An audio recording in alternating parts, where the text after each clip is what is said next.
The early morning accident claims a third life, that of Prem Sitaran, who succumbed to his injuries while receiving treatment.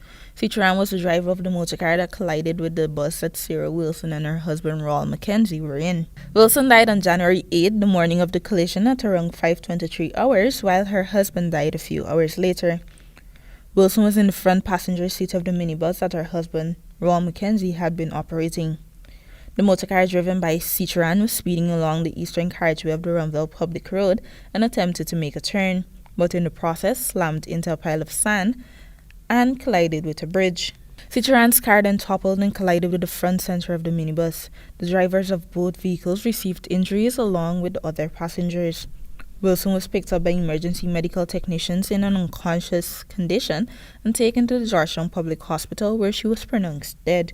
Sitaran's medical condition was determined to be critical and was receiving treatment at the Georgetown Public Hospital. Meanwhile, Kwesi Griffith, a 42-year-old motorcyclist of Lilliandale on the east coast of Demerara, was killed in an accident which occurred around 23:56 hours on Sunday at the junction of Sheriff Street and the Rupert Craig Highway, Georgetown.